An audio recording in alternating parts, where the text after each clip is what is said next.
We interrupt your regularly scheduled program to bring you this special update. A mini tournament for the X-Files Collectible card game is slated to begin in the coming weeks, and I'm pleased to bring you exclusive details. I'll be talking to the two organizers for this tournament, and we'll be discussing the rules governing the games, meet the contenders, and find out what awesome prizes will go to the winner of this event. Welcome everyone to the Alien Investigations channel. I'm Steven, and you're watching the Magic Bullet.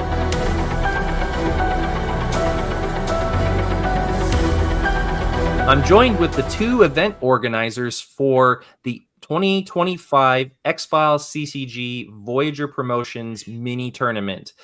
We have John Wood from Louisiana and 𝐗-𝐅i𝐥e𝐬 from Kentucky. And gentlemen, thank you for availing your time to discuss this tournament, which is slated to begin in the days to come. Very exciting stuff. So do tell me, what are some of the rules governing this game versus what we saw in last year's virtual tournament? One of the differences that we didn't see last time, we've decided that unexplained time loss can only be played at a particular time. It can only be played on a team once that team is in the field. That's a fairly big difference than last time. And also, you can't play it on a team in the hospital, and you can't play it on a team in the bureau. It has to be a team in the field at a site. It's not a variation from the last tournament. It's the same as the last tournament. All bluffs are treated as though they have the keyword site, and that is a carryover from the last tournament. We also simplified the language on Langley and the language on 𝐗-𝐅i𝐥e𝐬. Basically, it's very simple. Langley negates a bluff, and 𝐗-𝐷i𝐥e𝐬 negates an event. And that's it. None of the rest of the language. And then we have decided that bluffs that are played face down, if there's more than one, they're revealed one at a time instead of all at once. And that's most of it, I think. That's the vast majority. Oh, limited to 2 sites. That was also a carryover from the last tournament. Excellent. And with regards to hacking the government files, are you adopting the same regulations surrounding that card that was adopted in last year's tournament?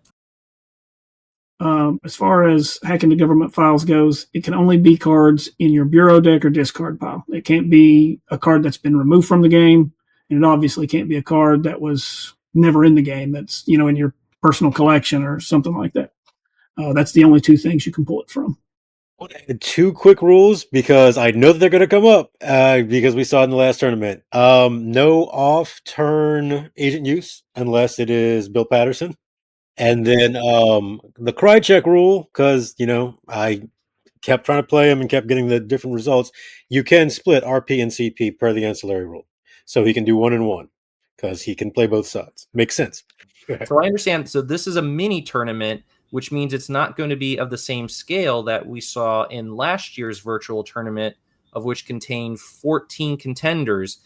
John Wood, tell us, how many contenders are going to be competing in this mini tournament?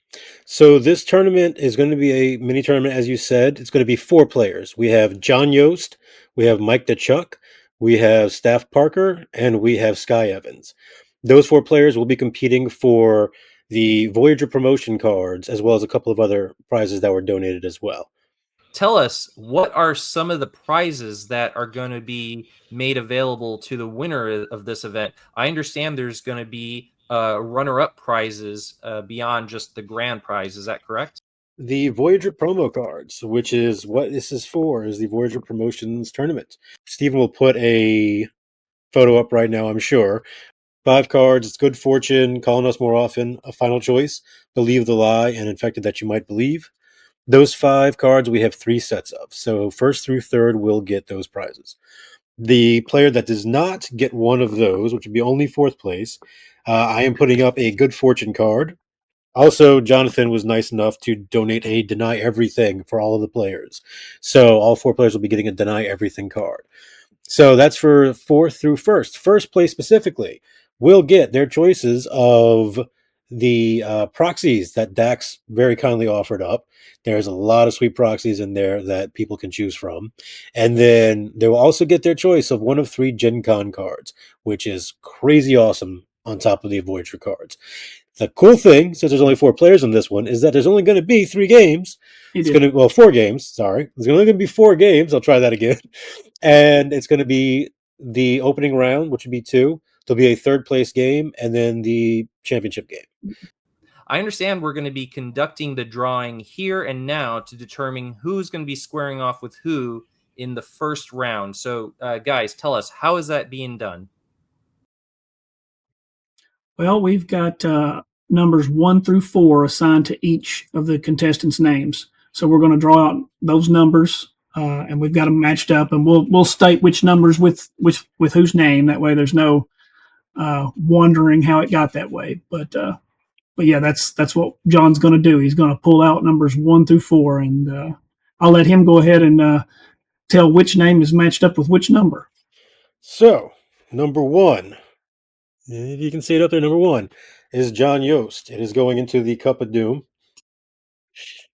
Number 2, Mike DeChuck. That's a terrible 2. Apologies, I have very bad handwriting. Ooh, looks like a 6. So you cannot see it. Into the cup. Number 3, Sky Evans. Into the cup. And 4, last but not least, Stafford Parker. Into the cup. Not looking, not looking.